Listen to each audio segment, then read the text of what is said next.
Hey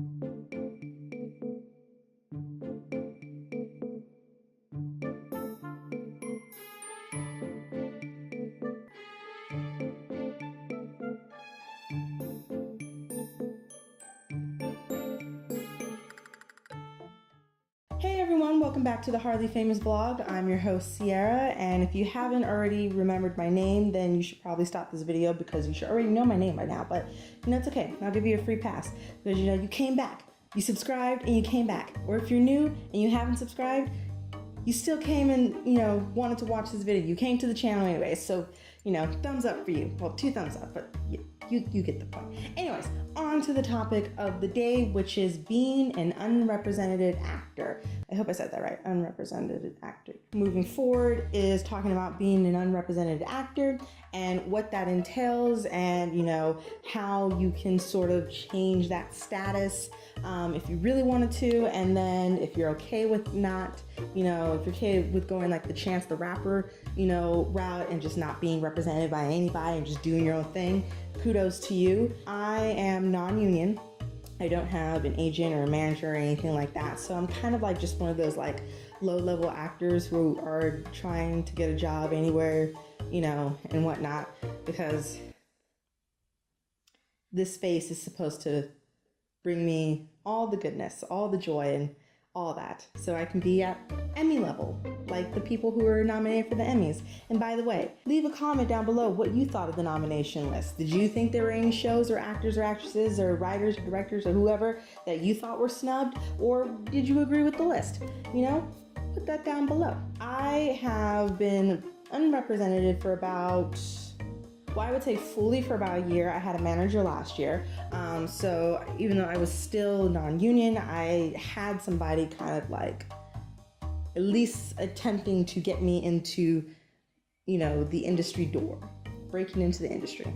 But parted ways. And now I'm just kind of a fish out of water on my own, finding my way home like Nemo. One of the things that I am trying to do as far as changing my status is to find an agent or find a manager. I've been researching agencies and management companies on Backstage, on Google, trying to get information, who they are representing. I'm also checking my IMDb Pro, but if you haven't gone already, you need to get, if you're an actor and you're serious about being an actor, because IMDb Pro is like, well, it's IMDb, but like with a subscription. It's great. It's awesome. I think it's like $20 a month, but you get access to pretty much everything. You can find out your favorite stars, agents and managers and lawyers, who they are represented by. You can find out production company info. You can have access to all kinds of things. I think they even do casting and stuff like that. So you can do all that, depending on, what you're working with. But yeah, so for me, doing the research on Backstage, Google, IMDb Pro, trying to find information, who's being represented by what.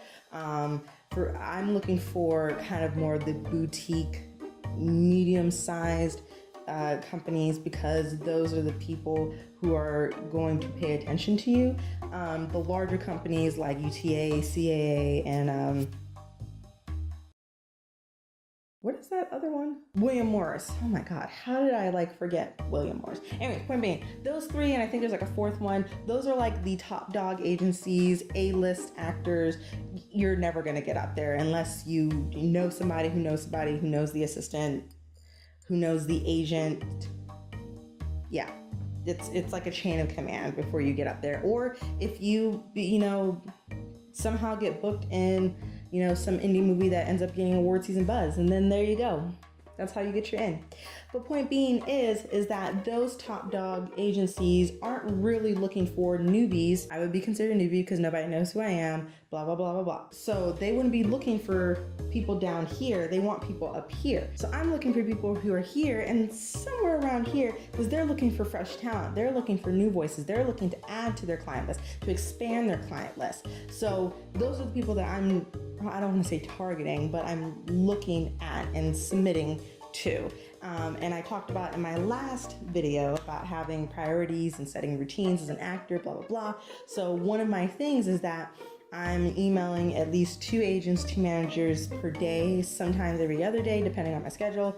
I am trying to come up with new ways to create new content, to add to my reel, submitting on Backstage. I only have 1 casting profile right now, which is Backstage. I might get LA casting again. I had it, didn't really like it because it was too many commercials, too many print stuff, too many things that I was just like, yeah, I'm not interested in this right now. I don't like Actors Access because I think it's pretty sketch, and they make you pay to submit, so that's kind of weird. Unless you get unless you get some subscription or something like that, then it's like you don't have to pay for like the year. But I'm like, that's just annoying. And then I think there's Casting Frontier, which is like the cousin of LA Casting. It's a bunch of whatever. So, and then there's probably like a few others, but point being is Backstage to me has always worked best. So I would like to pay for one thing as far as casting profiles go. That is what I'm doing as far as kind of getting out there, getting seen, working on new stuff, doing this because this is also a part of something that I'm doing on a consistent basis, so throwing that in there with my emails and whatnot. My union status right now, I'm non-union, but I'm SAG eligible. So what that means is that I am eligible to join the union if deemed necessary. Well, it's not deemed necessary, but I can join the union if I wanted to. However, I don't have the means right now. It's like $3,100 or something like that. I think a little over $3,100 to join. There's loans that you can take out if you're approved by, I think, credit unions that are associated with sag-aftra. And you can, I think, pay half down and then pay the rest in installments. I think it's over a 6-month period of time. I'm not sure. Put that in the comments below. That's one route. But if like I book something and it's like, yeah, you get paid this much, then that money is going over here.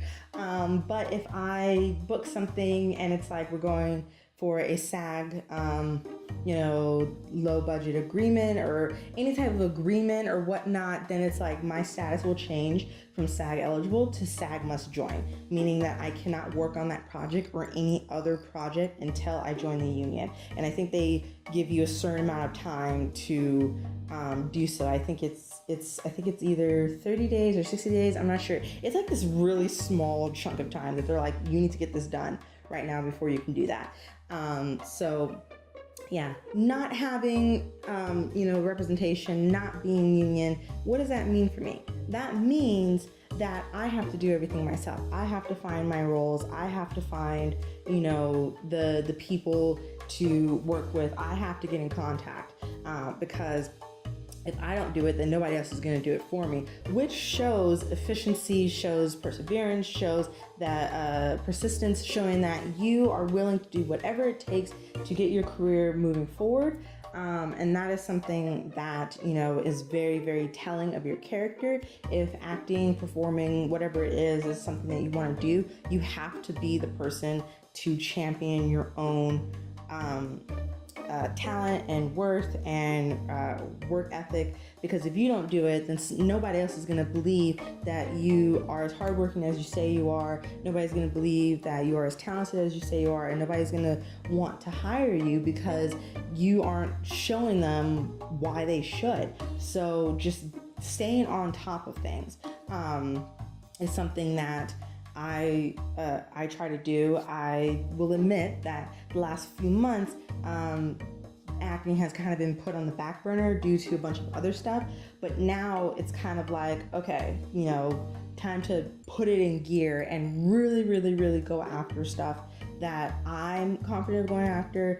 Really finding projects that, I want to do, finding new ways to just stay within my field. I'm one of those people who, I think I talked about this many times before, I don't do classes, I don't do private coaching or one-on-one training or anything like that.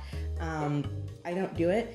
It's not because I don't want to, and I don't put it down for anything. I think there's some amazing teachers out there. There's some amazing classes and things like that you can take out there. All it takes is a little research. But for me,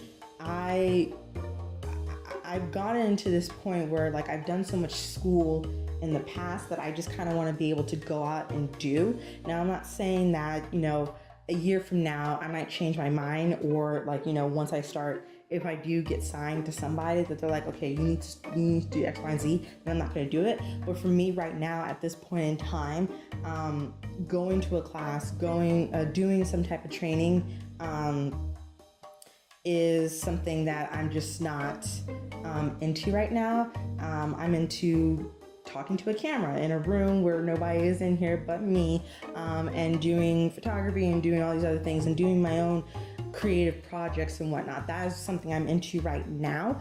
But again, things can change in a year from now, 6 months, 3 months. It could change tomorrow when, you know, it doesn't matter. But point being is that you have to do what's comfortable for you. You have to do what, you know, makes sense to you. And right now, you know, finding an agent or a manager, or somebody to represent me, finding a way to become union is something that's just tangible for me. Those are things that are tangible. Creating new stuff and new opportunities and searching for auditions and things like that. That's something that's tangible to me as well. You learn a lot about yourself based on what you do and how you challenge yourself. So does it suck being unrepresented? Yes. Is it something that is like the end all be all? No, because things can change. You never know. When it's like Heidi Klum says on Project Runway, one day you're in, the next day you're out. You never know. You never know which coffee shop I might walk into and who I might be meeting that day. You never know. I will say that if you are discouraged and don't want to do this anymore, if you're an actor and you just, nothing makes sense anymore, really take the time to sit down, evaluate where you came from, where you are now, and where is it that you want to be. And somewhere along those lines, you'll be able to figure out whether this is really the path for you. If you have been, you know, acting since you were like in the womb, and now you're just like, you know what, I don't want to do this anymore, I want to do something different, then that is a completely different story. You can assess it and say like, okay, this is something that I've done, and then this is something that, you know, I want to pursue next. And that is up to you. It's fine. Whatever you want to do, it's all up to you. I don't know why I did that. That was like really dramatic, wasn't it? But yeah, you get the gist of it. If you like this video, go ahead and give it a big old thumbs up. The like button is somewhere on your screen. Click the subscribe button to stay subscribed to the Hardly Famous vlog, and click that little notification bell right beside it so you know exactly when I drop new videos. In the comment section, put your thoughts about, you know, this video. Are you a represented actor, or do you not have an agent or a manager? Are you union, or, you know, are you kind of like me where you just, you know, riding the coattails of SAG eligibility? Whatever it is, put that in there. Also, any suggestions that you have about stuff that you want me to talk about on this channel, I am open. Put that down below. In the description box is all the social media for the Hardly Famous vlog: Twitter, Tumblr, Instagram. I'm also on Twitter, Tumblr, and Instagram, as well as Facebook, Pinterest, and I have a website that is all down below, as well as social media for 92 Artists, 66 Capricorn Road, and my blog, the Red Blended Whiskey Thoughts blog. I know that is a mouthful, but all that stuff is down there so you can follow it. Yeah. And yeah, if you have done everything that I have laid out for you, subscribe, like, comment, followed stuff in the description box, then I will see you in the next video. Bye, guys.